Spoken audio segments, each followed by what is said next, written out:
Ladies and gentle hands, our birch forest is finally complete, and I am so happy with how this area turned out. And I really especially love the little gazebo right here that show off some little extra color. And I've also had this little island here for a while when I first did all the terraforming around this area, when I made this big old lake. And I've always tried to figure out what to do with it. I don't know, a statue or something, but I think a gazebo is a nice little touch. But also now our forest feels so much more full, and I really love these little trees I added in. They're like smaller versions of these big ones. I'm kind of thinking they're like little babies, and they use a different trunk. We use a little bit of the mossy cobble and some tuff, which is a very nice blend, into these trees. And ow! And I think they're nice just because they help fill out the lower area of the forest, because all these trees are very tall and they're very bushy at the top level. And when you're kind of walking through at a ground perspective, there's a lot of empty space. So I think these trees back there, they're very hidden and they blend in super well. And I think they're just a nice little backdrop. And keeping up with my adding lore to this world, I added a little lectern here that eventually I will add a nice little book and quill to that you guys can read when the world download comes out. In just a few episodes, we're almost there. We're on episode 47 and it'll come out in about 3 episodes, which is so exciting. I'm very excited to share this world progress and get our map updated and everything in our observatory, and just see how much our world has changed since last time. Now, speaking of changes, there are some big changes I'm really excited to work on, and it's probably the reason you clicked on today's video. We're gonna be working on an awesome epic waterfall right here in this big old cave crevice in this weird terraforming we have going on here. It's a very weird chunk of terrain that I've always been kind of like, what am I gonna do with this? All right. And initially, I was wanting to do some sort of waterfall along this area, and I was wanting to do it a bit closer to the village over there. But as I kept looking around, I realized that this is kind of a sore spot in the mountain range, especially those caves over there too, which we will address probably in some other time. But this big old cave right here is actually quite the perfect spot for a waterfall. If we think about it, like the ice caps could be kind of the origin for all the water that's going to be flowing down, and eventually we'll create a nice river that will flow along the ridge of the the mountain, and it'll lead all the way down here to Fishtown. So our first plan of action is to get rid of this weird little chunk of terrain that's kind of sticking out and blocking our beautiful view of the sheer cliff that's behind this little lump of terrain. So I say we get started on that, so let's cue the montage.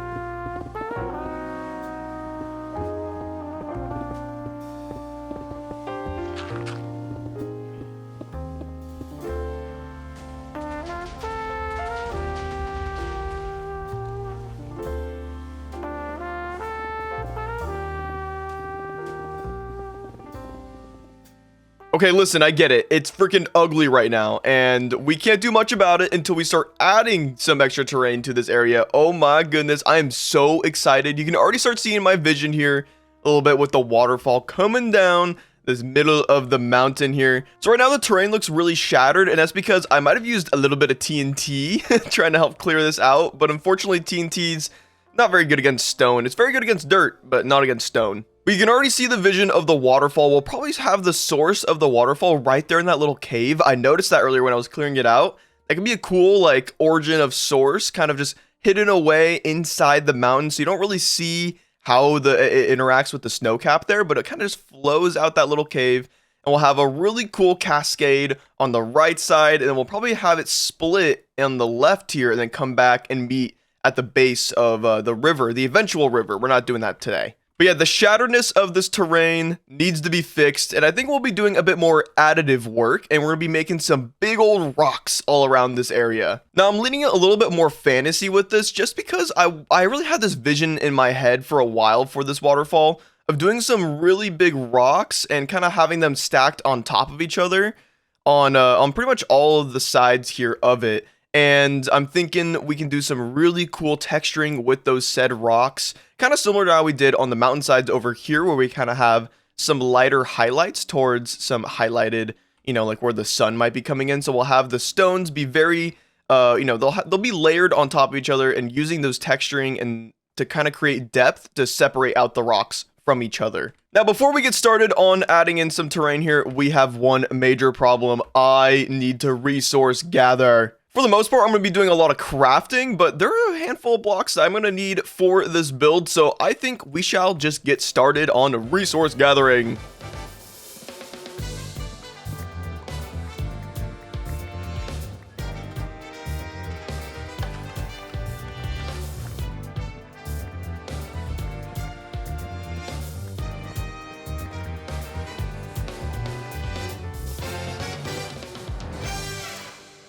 We have collected all of our resources and we are just about ready to begin building our beautiful waterfall.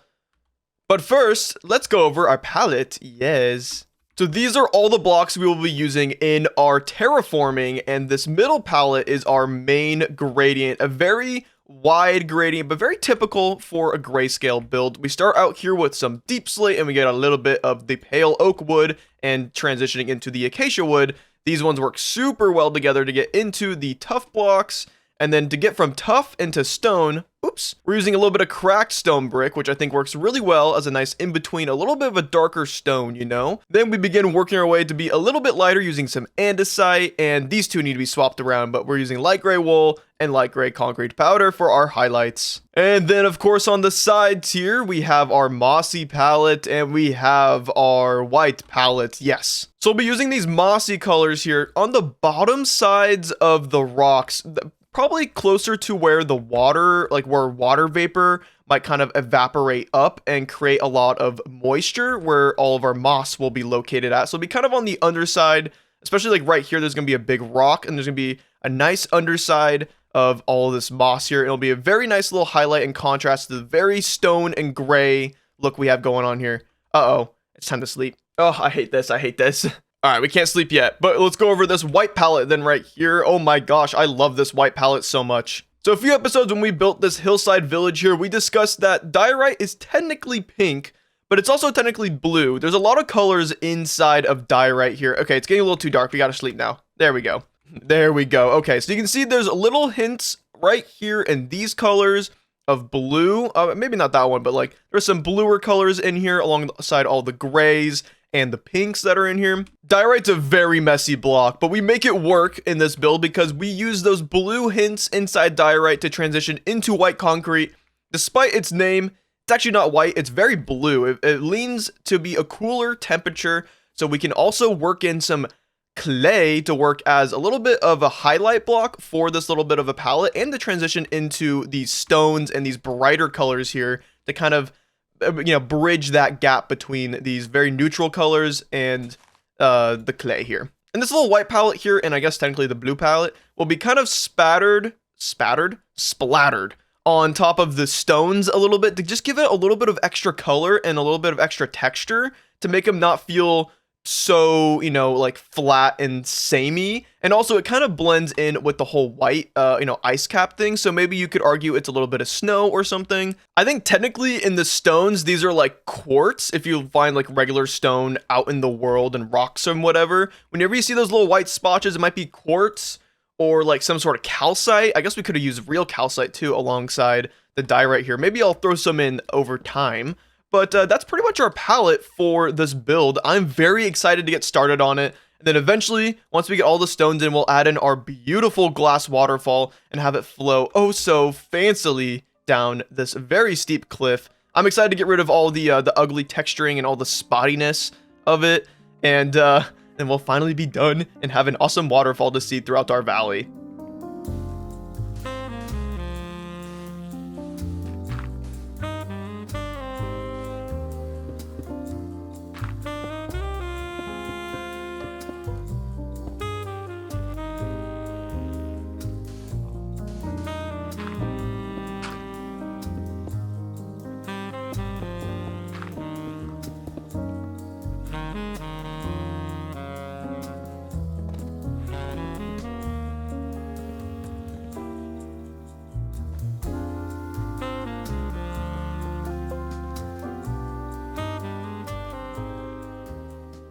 Look at that terraforming. Oh my goodness. I am so happy with how this turned out. I got the boulders to look pretty much like how I like them. adding a little bit of that texturing too with the diorite and the white concrete and a little bit of that clay in there just adds so much more character to these mountains.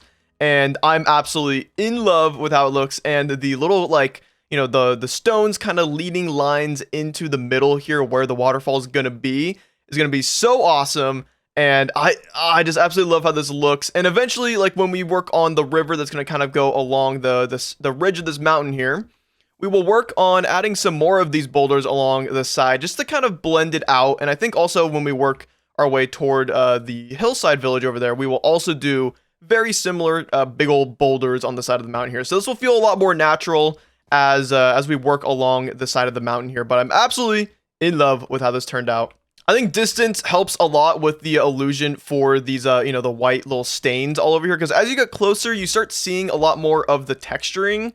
And it kind of feels a little messier, which I'm okay with. Because for the most part, you're going to be seeing this from at least the path over there. And when you're at the path, these blend out really well, especially with my fog mod. But you can start to visualize what the waterfall is going to look like, with that being our source. It's going to kind of spill over this big old rock right here and kind of flow all over. It'll go straight down right there, the little the sheer cliff side, if you will. And then on this left side, where there's a bit more of a boulder right here, it's going to kind of splash out and go along the side, probably right around there, and meet down at the bottom. I hope that helps with the visualization. We'll eventually get to it, but there's one more thing I want to do before we work on the glass waterfall, and it's kind of unrelated entirely to building, and it's more related to how long we've had this world for. So if we hop into our advancements tab under the adventure tab, we can find our adventuring time achievement. This means discovering every biome, and we're one biome off. I was looking at this earlier and I was kind of like, I don't have this achievement yet? What? So only one biome left, and I'm guessing it's ice spikes, because I don't think I've seen an ice spikes biome in our world yet. I do know there's a lot of like colder biome temperatures past our mountain range here, kind of going diagonally away from our Italian village. So I think it's worth kind of doing a little bit exploration for that last biome and getting that achievement. I think that'd be really fun to just kind of get real quick, and maybe eventually in the future in our world, we kind of just start working slowly but steadily to get all of our advancements in this game, because there's a lot of really fun ones like sniper duel and bullseye that I think could be kind of fun to kind of spend some time getting. So our little side quest began with some spectacular views and a little bit of powdered snow. Oh no, powdered snow. Wow, we went far. Mueller, don't freak out. It's all alright. Hey, buddy. Man, I wish they had some sort of like leather armor that would work for... Oh, don't freeze the please. That would work for the freaking horses so they don't have to fall through the powdered snow, because, oh my gosh, powdered snow is so annoying. Oh, we should probably sleep. It's getting very dangerous. All right, let's get back on Mueller and hit the road again. And the road we had hit. I kept on exploring the vast cold frontier in the backyard of our world, but all I found was a bunch of polar bears. All right, it's been a second day of exploring, and I'm kind of doubtful that there is an ice spikes out here. There's one other area in our world that we can go check out that might have that ice spikes. I'm thinking it's near our Pale Mansion, our Pale Manor. There's a lot of crazy terrain out there, and like a lot of more like extremities. So I'm thinking it might be out there. I was hoping it would be out here, but it seems like the extremity has kind of gone down as we've gone further out this direction. So let's go another direction. The journey back ended up being more interesting. I discovered an abandoned village, which I'd never found before, and I had a little run-in with a skeleton trap. Eventually, I made my way back to the Italian village and took the nether to our Pale Manor. All right, here we are at our Pale Manor. Wow, look at the mood here right now with just the rain coming down, the sun setting over there, and the eye blossoms popping up. Ooh, we haven't been here in a hot second.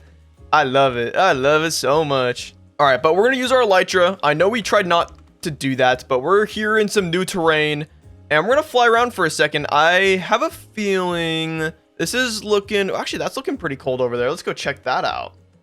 Once again, I stumbled upon some absolutely stunning terrain and a little pillager outpost. Give me a nice horn. Come on. Oh, ponder? Oh, I might already have this one. I think I do. Dang it. No, I'm not seeing too much. Gosh dang. We might be SOL. I don't know if we can get this achievement. Oh, I see some ice over here. Hold on. Hold your horses. Oh, I think that's a nice spike. There's only 2. Does it count?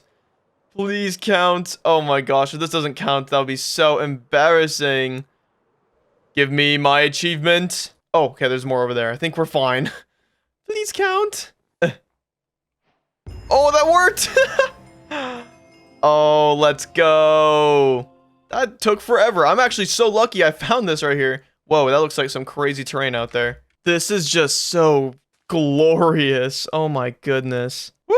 Alright, we're finally back home. I'm out of rockets. No more left to my name.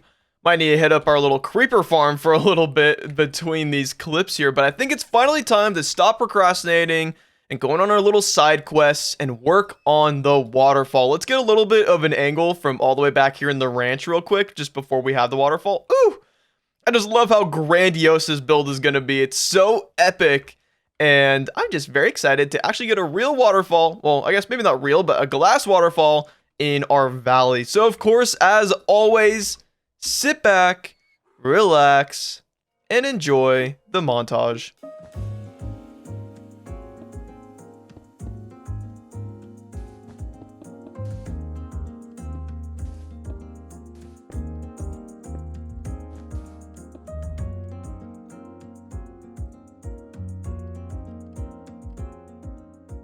Look at this waterfall. Holy crap. Oh, wait, wrong one. Holy crap. This is my first ever time building with a glass waterfall. And I know it's been a little bit of a popular trend-ish somewhat recently, building these glass waterfalls. And I love this thing. Let's get a little bit of a closer look so you can see a little bit more of the details. We actually have a lot of, not glass in here, but a lot of concrete powder, a little bit of blue wool, and a lot of white wool too to make a lot more of the frothy parts look a little bit more solid. And we also have a little bit of cyan glass in there too, just for a little bit of texturing on this right side. I have a little bit on this left side too. I'm not sure how I feel about it. When you're up close, it's a little distracting, but when you have a lot more distance to the waterfall, it blends a lot more. Excuse me, grass. And it looks a lot nicer too, and just adds subtle texturing to it. We also have a lot of candles around the splash zones where it's frothing a lot, just for a little bit of extra texturing. And, you know, like to be like water vapor kind of flying away from the splashing, you know, it's just splashing. But overall, I am super happy with how this turned out. It is my first time building a glass waterfall, so please don't be too mean to me if you think I could have done better. Maybe in the future we'll come back to this and improve it once I make more glass waterfalls or something like that. Also, I know a few of you are going to comment about the terrain here because it's very, very circular and very boulderish. And it's just the vision I had in my head when I first wanted to build this thing a few months ago. And I just decided to commit to the whole boulder look to it and be very cartoony, kind of fantasy kind of style to it. Who knows, maybe in a few months I will really hate this terrain and I'll say, screw it, let's redo it. But for now, I'm really happy with it. And I love the cascades on this waterfall. It looks so epic. Oh, I'm just so happy with how this turned out. Now, there's a few other spots in our world that you can see this from, and look at that waterfall over there, just kind of peeking over, super, super faded with the fog, and I just love it as a backdrop for our world, kind of similar to like the hillside village, and just that whole area over there is very like backdroppy for our just valley and like the aesthetic of our valley. Let's see it from up here in the, oh my god, I love that so much. Holy crap. And eventually, once we work on more of the surrounding terrain on this mountainside, this will just be such a glorious view from up here in the art museum. And even the view over here has improved drastically with the improvements we made to the birch forest earlier in the episode. All right, I want to peel back the curtain a little bit on the production of this video. I've been wanting to improve my production for quite a while on these videos, but I've been kind of stuck in a little bit of a loop. So I decided to take the little bit of extra time I had this weekend, aka I'm uploading late today. What the freak? But I took the extra time to really think about the edit and find some new music. So I hope you guys enjoyed. Let me know what you guys think about the whole video and leave it in the comments below. We're also quickly approaching episode 50. So if there's anything else you guys want added into our world before episode 50 releases, let me know in the comments below. And of course, big shout out to all of the Barcer Pluses who help support this channel. And of course, my regular Barcers, of course. That's gonna do it, y'all. If you liked the video, like the video. If you liked me, subscribe. And if you really liked me, consider joining as a member. All right, y'all, that's gonna do it. Bye.